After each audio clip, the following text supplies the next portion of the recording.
ஊட்டியில் இருக்கிற ரொம்பவே ஃபேமஸான ஒரு மனநல காப்பகத்துக்கு ஒரு டாக்டராக பணியமர்த்தப்படுறாரு டாக்டர் ருத்ரா.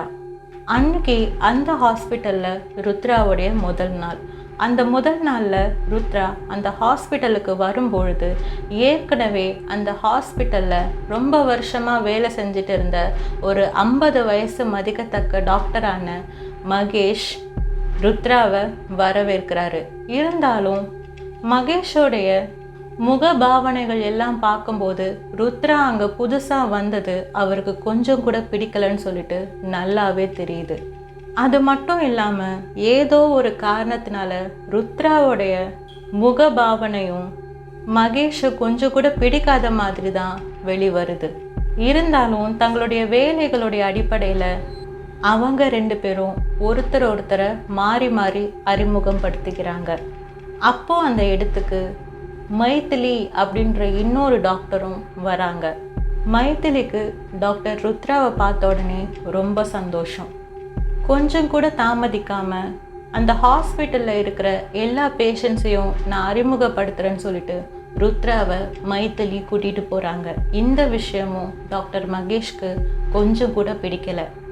வழியார 2 பேரும் பேசிக்கிட்டே ஒவ்வொரு பேஷண்ட்ஸையும் மைதிலி ருத்ரா கிட்ட அறிமுகப்படுத்துகிறாங்க. அப்போதான் மைதிலி ருத்ரா கிட்ட இவளுடைய பேர் கௌரி, நான் சொன்னல உங்களுக்கு ஞாபகம் இருக்கா அப்படின்னு சொல்லிட்டு ஒரு பேஷண்ட்டை காட்டுறாங்க. கௌரின்னு அறிமுகப்படுத்தப்பட்ட அந்த பொண்ணுக்கு கிட்டத்தட்ட 20லிருந்து 22 வயசுக்குள்ளே தான் இருக்கும். அந்த பொண்ணு பார்க்கறதுக்கு ரொம்பவே அப்பாவியாக இருக்கிறா. என்னமோ அந்த பொண்ணை பார்த்த உடனே ருத்ராவுக்கு மனசில் ஒரு அழுத்தம் உருவாகுது.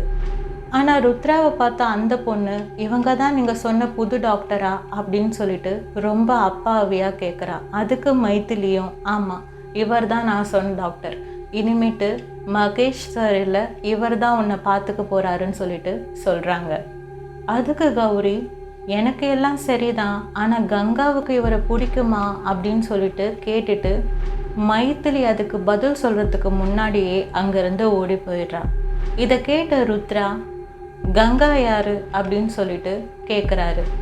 அதுக்கு மைதிலியும் இங்கே தானே இருக்க போகிறீங்க, போக போக நீங்களே தெரிஞ்சுப்பீங்க, நானும் கங்காவை பற்றி கேள்விதான் பட்டிருக்கிறேன் ஆனால் பார்த்தது கிடையாதுன்னு சொல்லிட்டு மைதிலி சொல்லிட்டு அங்கேருந்து கிளம்பிடுறாங்க. கொஞ்ச நேரம் கழித்து இதுக்கு முன்னாடி இருந்த மகேஷ் அப்படின்ற டாக்டர் நர்ஸ் கிட்ட சொல்லி கௌரியை செக்கப் பண்ணணும்னு சொல்லிட்டு அவருடைய ரூமுக்கு கூட்டிகிட்டு வர சொல்கிறாங்க. அப்படி வந்த கௌரி கிட்ட ரொம்ப பாசமாகவே அந்த டாக்டர் பேசுகிறாரு. அப்படி பேசினவர் ஒரு விஷயத்த ரொம்ப தீர்க்கமாக சொல்கிறாரு. இது வரைக்கும் நடந்த எந்த விஷயத்தையும் நீ புதுசாக வந்திருக்கிறானே அவங்கிட்ட சொல்லவே கூடாது. அப்படி நீ சொன்னனா அந்த புது டாக்டர் கங்கா கிட்டேருந்து உன்னை பிரித்து கூட்டிகிட்டு போயிடுவான். அதனால் எக்காரணத்து கொண்டும் இங்கே என்ன நடக்குதுன்ற விஷயத்த நீ அந்த டாக்டர்கிட்ட சொல்லவே கூடாதுன்னு சொல்லிட்டு சொல்கிறாரு. இதை கேட்ட கௌரி ரொம்பவே பயந்து போயிடுறா. கங்காவை என்கிட்டேருந்து பிரிச்சிருவார்னா அவர்கிட்ட நான் எதையுமே சத்தியமாக சொல்ல மாட்டேன்னு சொல்லிட்டு அந்த அப்பாவி பொண்ணும் அந்த டாக்டருக்கு சத்தியம் பண்ணி கொடுக்குறா. அன்னைக்கு ராத்திரி ருத்ராவுக்கு சரியாக தூக்கம் வரலன்னு சொல்லிட்டு அந்த ஹாஸ்பிட்டல் பின்னாடி இருந்த தோட்டத்தில் நடந்துக்கிட்டு இருந்தான் ருத்ரா.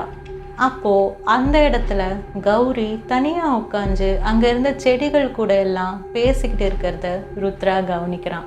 இதை பார்த்த உடனே அவனுக்கு சிரிப்பு வந்துடுது. இருந்தாலும் அந்த பொண்ணு என்னதான் பண்ணுதுன்னு சொல்லிட்டு கிட்ட போய் பார்க்கலான்னு சொல்லி கௌரி கிட்ட ருத்ரா போகிறான்.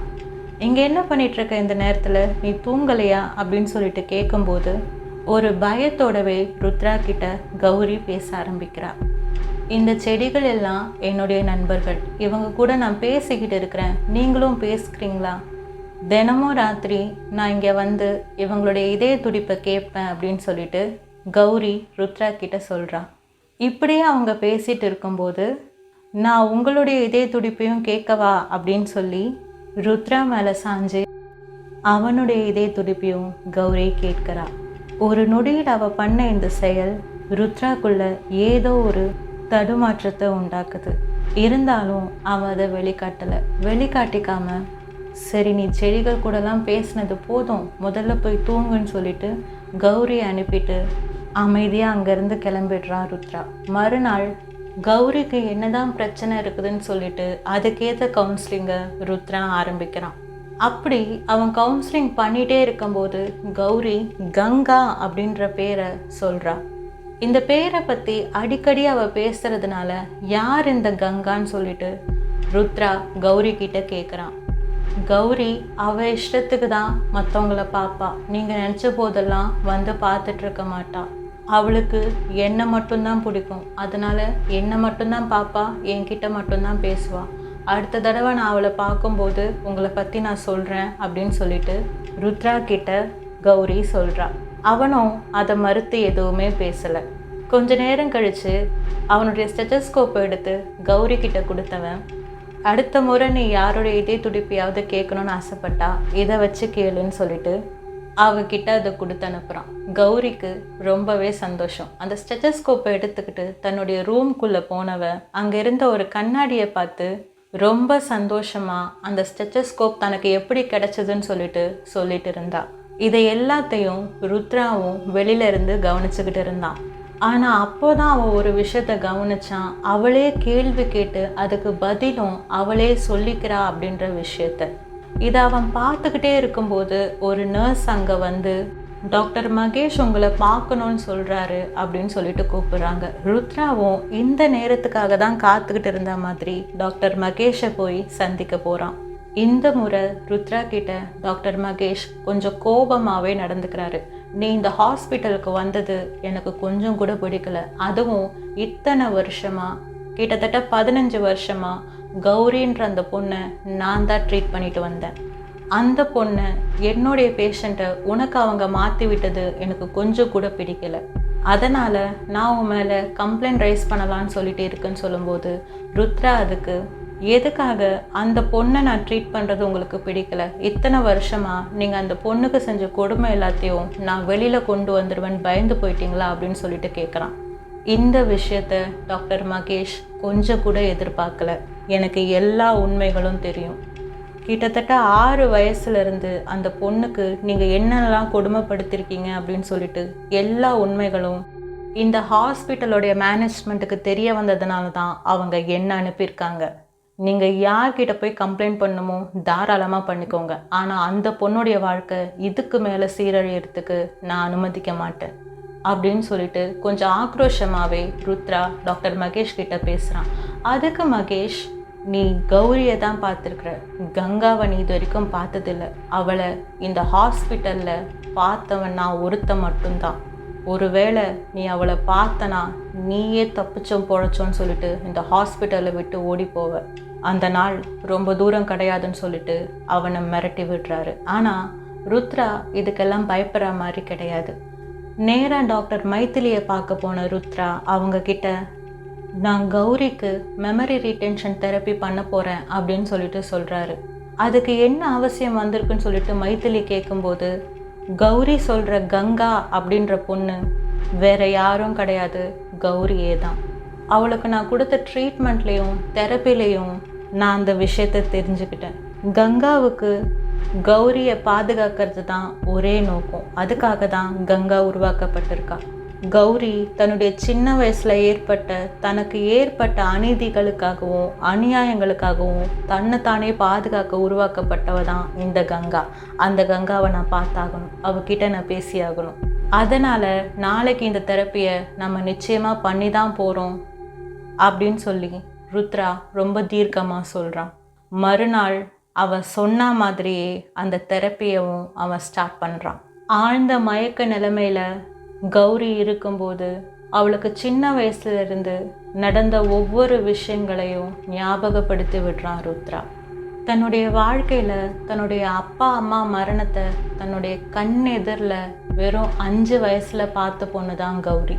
கண் எதிரில் தன்னுடைய அப்பா அம்மா ஒரு ஆக்சிடெண்ட்டில் ரொம்ப கொடூரமாக இறந்ததுக்கப்புறம் தான் அவளுக்கு இந்த மனநல பிரச்சனையே ஏற்பட்டிருக்குது. அப்படிப்பட்டவளை இந்த ஹாஸ்பிட்டலில் 6 வயசு இருக்கும்போது கொண்டு வந்து சேர்த்துருக்காங்க. அதுக்கப்புறமா இந்த ஹாஸ்பிட்டலில் டாக்டர் மகேஷ் மூலமாக நான் சந்தித்த ஒவ்வொரு கொடுமைகளையும் கௌரி ருத்ரா கிட்ட அந்த ஆழ்ந்த மயக்க நிலைமையில சொல்லிக்கிட்டு இருந்தா. அதெல்லாம் கேட்கும்போது ஒரு கட்டத்தில் தன்னையே அறியாமல் ருத்ரா கண் கலங்க ஆரம்பிச்சிட்டான். அப்போதான் கௌரி, அன்னைக்கு தான் நான் கங்காவை பார்த்தேன் அப்படின்னு சொல்லிட்டு ஒரு வாக்கியத்தை சொல்கிறா. அதை சொன்ன உடனே அடுத்து ஒரு அமைதி, அந்த இடம் முழுக்கவே ஒரு அமைதி. என்ன ஆச்சுன்னு சொல்லிட்டு ருத்ரா குழப்பத்தோட கௌரியை பார்த்துட்டு இருக்கும்போது அந்த நிமிஷம் வரைக்கும் மயக்க நிலைமையில இருந்த கௌரி திடீர்னு எந்திரிச்சு ருத்ராவோட கழுத்தை பிடிச்சு நெரிக்க ஆரம்பிக்கிறா. இதை அவன் கொஞ்சம் கூட எதிர்பார்க்கல. கௌரி கிட்ட இருந்து தன்னை காப்பாத்திக்க ருத்ரா எவ்வளவோ முயற்சி பண்ணான். ஆனா கௌரியோடைய அந்த பிடி ரொம்ப வலிமையா இருந்துச்சு. ஒரு 20 வயசு பொண்ணுக்கிட்ட இவ்வளவு சக்தியான்னு சொல்லிட்டு மிரண்டு போயிட்டான் ருத்ரா. அப்போ கௌரி கண்ணை திறந்து பார்க்குறா. ஆனால் அப்போ கௌரியா இல்லை, கங்காவா இருந்தா. அவள் கண்ணை திறந்து பார்த்த உடனே அந்த கண்களில் அப்படி ஒரு ஆவேசம் இருந்தது, ஆக்ரோஷம் இருந்துச்சு. தன்னுடைய எதிரில் நிற்கிற ருத்ராவை அப்படியே கொன்று போட்டணுன்ற வெறி அந்த கண்களில் இருந்துச்சு. அவளும் அதுக்கு தான் முயற்சி பண்ணிட்டு இருந்தா. ஆனால் நல்ல வேளையா ருத்ராவுடைய கைகளுக்கு பக்கத்தில் இருந்த மயக்க மருந்து கிடைச்சிது. அந்த மயக்க மருந்து ஊசியை எடுத்த ருத்ரா கங்கா எதிர்பார்க்காத சூழ்நிலையில் அவளுக்கு போட்டு மயக்கமடைய வைக்கிறான். இப்படி ஒரு சின்ன நூல் இழையில தப்பிக்கிறான் ருத்ரா. கங்காவை பற்றி டாக்டர் மகேஷ் சொன்னது எந்த அளவுக்கு உண்மைன்னு சொல்லிட்டு இப்போதான் ருத்ராவுக்கே புரிய ஆரம்பிக்குது. ஆனால் அதே சமயத்தில் ஒரு விஷயம் ருத்ராவுக்கு நல்லா தெளிவாக புரிஞ்சுது. கங்கா இவ்வளவு ஆவேசமாக இருக்கிறதுக்கு காரணம் கௌரி சின்ன வயசில் அனுபவித்த கொடுமைகள் தான் அப்படின்னு சொல்லிட்டு அவனுக்கு நல்லா புரிய ஆரம்பிச்சுது. இந்த நிலைமையை சரி பண்ணுறதுக்கு வேறு வழியே இல்லை, மறுபடியும் அவன் கங்காவை வரவழைச்சு பேசியாகணும். ஆனால் இந்த முறை மைத்திலியோடைய உதவியோட அந்த மெமரி ரீடென்ஷன் தெரப்பியை ருத்ரா ஆரம்பிக்கிறான். அவள் எதிர்பார்த்த மாதிரி கொஞ்ச நேரத்துக்கெல்லாம் கௌரியை விட்டு கங்கா வெளியில் வரா. கங்காவுடைய ஆக்ரோஷத்தை யாராலையுமே கட்டுப்படுத்த முடியல. இத்தனைக்கும் அவளை சுற்றி பிரிக்க முடியாதபடி பெல்ட்டை போட்டு கட்டி வச்சுருந்தாங்க. ஆனால் அந்த ஹாஸ்பிட்டல் பெல்ட்டையும் மீறி கங்கா தன்னைத்தானே விடுதலை பண்ணிக்கிட்டா. அந்த அளவுக்கு அவகிட்ட ஆக்ரோஷமோ வேகமோ இருந்துச்சு. அவளுடைய பலத்தை யாராலையுமே யோசிச்சு கூட பார்த்துருக்க முடியாது. அப்படிப்பட்ட ஒரு பலசாலியாக கங்கா இருந்தா. ஒரு மனுஷனுடைய மனசுக்கு தன்னை பாதுகாக்கணுன்ற ஒரு நிலைமை வந்துச்சுன்னா எந்த எல்லைக்கு அது அதோடைய உடம்புக்கு சக்தியை கொடுக்கும்னு சொல்லிட்டு